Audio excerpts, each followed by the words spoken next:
오늘부터 새벽기도 시간에 갈라디아서 말씀을 읽고 묵상하겠습니다. 갈라디아서는 바울이 갈라디아 지방의 교회들에게 보낸 편지입니다. 갈라디아는 어떤 특정한 한 도시가 아니라 경기도, 충청도처럼 도시보다 조금 더 큰 개념의 지역을 의미합니다.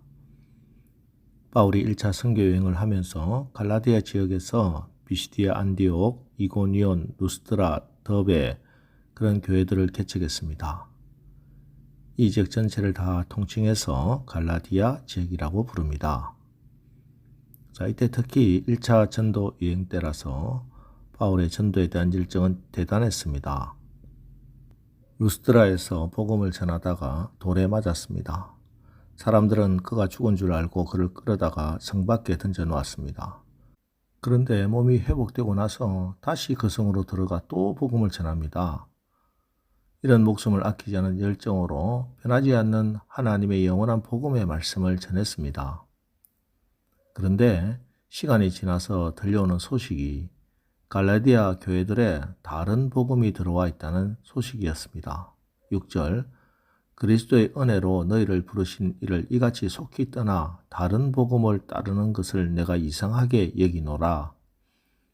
여기서 말하는 다른 복음은 유대에서부터 온 사람들이 주장한 할례를 받아야 구원을 받는다는 것입니다. 갈라디아 지역은 이방인 지역이었습니다.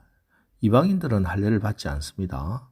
그래서 바울은 구원은 할례라는 종교적 행위가 아니라 전적인 하나님의 은혜로 독생자 예수님을 보내주셨고 우리는 그 예수의 십자가 공로를 믿고 의지함으로 구원을 받는 것이지 몸에 할례를 새긴다고 그것이 우리에게 구원을 주는 것은 아니라고 분명히 전했습니다.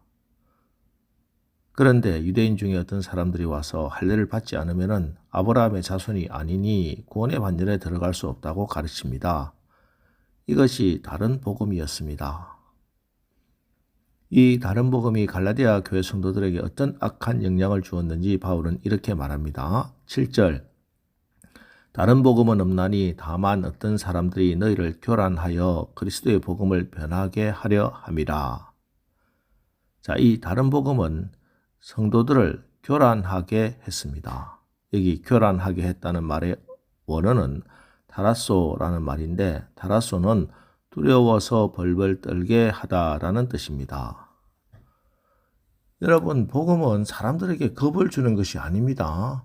두려움에 떨게 하는 것이 아닙니다. 복음은 기쁜 소식입니다. 우리가 죄로 인해 죽을 수밖에 없었는데 예수 그리스도께서 나 대신 죽으시고 우리는 영원한 형벌에 들어갈 수밖에 없었는데 예수 그리스도께서 부활하신 것을 믿으면 우리도 부활의 영광에 이를 수 있다. 얼마나 기쁜 소식입니까? 그런데 다른 복음, 할례를 받지 않으면 구원을 받지 못할 것이다. 할례를 받지 않으면 너희는 하나님의 자녀가 아니다. 이런 걸로 성도들에게 협박을 하고 두려움을 주는 것입니다. 여러분, 복음은 그리스도 안에서 누리는 자유입니다. 우리 주님께서 다 이루셨고 완성하셨습니다. 인간의 공로나 의지는 전혀 포함되지 않습니다. 이스라엘 백성이 출애굽을 할 때 이스라엘 백성들 한 것이 무엇입니까? 모두 다 하나님이 다 이루시지 않았습니까? 이스라엘은 하나님이 베풀어 주신 구원의 자유를 누리는 것 외에는 출애굽을 위해서 한 일은 없습니다. 마찬가지로 우리의 구원도 우리의 어떤 행위가 아니라 오직 예수 그리스도의 십자가에서 다 이룬 것이요. 우리는 그 구원의 자유함 안에 거하는 겁니다. 예수를 믿고 산다고 하면서도 어떤 때는 구원을 받은 것 같고 어떤 때는 이렇게 믿어가지고 구원을 받겠나 하는 생각을 하는 사람들이 많습니다. 교회 좀 열심을 내고 착하게 사는 것 같았을 때는 내가 구원받았구나 하고 안심되다가 또 죄에 넘어지면 마치 구원을 잃어버린 것처럼 여겨집니다. 의외로 이렇게 갈등하는 사람들이 많습니다. 왜 그렇습니까? 복음의 본질을 모르기 때문입니다. 구원은 나로부터 시작된 것이 아닙니다. 나의 의로 이루어지는 것이 아닙니다. 우리가 아직 죄인 되었을 때 오직 예수 그리스도의 은혜로 선물로 주어진 그 구원을 내가 믿음으로 받는 것입니다. 내가 노력해서 내가 잘나서 얻은 것은 불안할 수밖에 없습니다. 변덕스러울 수밖에 없습니다. 그러나 구원은 본질적으로 나의 의가 아니라 하나님의 의를 원인으로 해서 발생되었기 때문에 나로 인해 폐지되지 않습니다. 여러분, 우리는 율법에 의한 것이 아니라 은혜로 구원받은 겁니다. 내가 행한 결과에 대해서 내가 책임지는 것은 율법이죠. 그러나 내가 행한 결과에 대해서 내가 책임지지 않는 것이 은혜입니다. 복음은 두려움이 아니라 자유함이요 담대함입니다. 이 말은 하나님께서 율법을 폐지하셨다거나 그 율법의 요구를 안 지켜도 된다는 말이 아니라 이것은 내가 예수 안에 거하기만 하면 예수 그리스도의 그 의를 우리의 것으로 간주해 주시고 그 의로 살게 성령이 힘과 능력을 주셔서 역사해 주신다는 말씀입니다. 믿음으로 그렇게 의롭게 살게 된다는 것이에요. 그리고 이 다른 복음의 악영향은 그리스도의 복음을 변하게 하려 함이라. 복음이 무엇입니까? 예수 그리스도가 복음입니다. 예수 그리스도가 나를 구원하셨다는 소식이 복음입니다. 예수를 믿으면 속죄함을 얻습니다. 제 용서함을 받습니다. 하나님의 자녀가 됩니다. 이것이 바로 복음입니다. 요한복음 14장 6절 내가 곧 길이요 진리요 생명이니 나로 말미암지 않고는 아버지께로 올 자가 없느니라. 예수님이 유일한 길이요 유일한 진리요 유일한 생명입니다. 사도행전 4장 12절 다른 이로서는 구원을 받을 수 없나니 천하 사람 중에 구원을 받을 만한 다른 이름을 우리에게 주신 일이 없음이라. 구원의 길은 하나밖에 없습니다. 복음은 하나입니다. 구원은 하나입니다. 진리도 하나입니다. 구세주도 한 분, 오직 예수 그리스도이심을 분명히 믿으시기 바랍니다. 이 구원은 모든 믿는 자에게 주어집니다. 예수를 믿는 자는 누구나 구원을 얻습니다.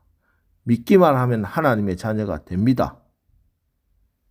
이 얼마나 간단하고 기막힌 하나님의 은혜요 신비입니까? 이것이 기쁜 소식이요 좋은 소식이요. 그래서 복음이라고 하는 것입니다. 그러나 타락한 인간은 얼마나 간사합니까? 너무 쉬우니까 이상하다는 거예요. 아니 예수만 믿으면 내가 지금까지 어떤 삶을 살았든지 간에 내가 어떤 죄를 지었든지 간에 다 용서함을 받고 하나님의 자녀가 되고 영원히 사는 천국에 간다는 게 뭐가 이상하다는 겁니다. 그래서 여기에 뭔가를 보탭니다. 그래도 내가 뭔가를 해야지. 그렇게 하면 논리적이고 합리적이라고 생각이 들지요. 그러나 기억하십시오. 구원은 99% 하나님 1%는 내 선행이 아닙니다. 우리의 구원은 100% 전부 다 오직 하나님의 은혜입니다.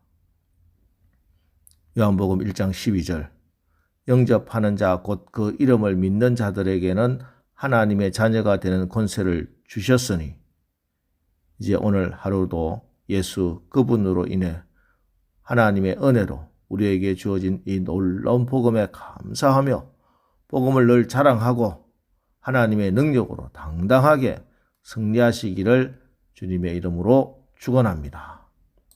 기도하겠습니다. 하나님, 우리 교회와 우리 가정이 우리 사회가 예수 복음의 능력과 지혜로 충만하게 하옵소서. 오직 하나님의 은혜로 선물로 속량 곧 죄사함을 받은 이 사랑을 분명히 깨달아 담대하게 하옵소서. 주님, 아직도 복음을 몰라 두려움에 벌벌 떨고 있는 저 영혼들을 주목하게 하시고 주님이 십자가에서 흘리신 그 보혈로 이루어 주신 구원의 선물을 그 은혜를 나눌 수 있게 하옵소서. 오늘 하루도 오직 은혜로 살고 은혜를 베푸는 그래서 우리 가운데 하나님 나라를 이루며 살아가는 우리가 되게 하옵소서. 예수님의 이름으로 축복하며 기도합니다. 아멘. 자, 이제 오늘 말씀을 붙들고 주여 오늘 하루도 우리가 복음의 능력으로 자유하고 담대하게 승리하게 하옵소서. 우리 합심해서 기도하고 나가겠습니다. 우리 기도하겠습니다.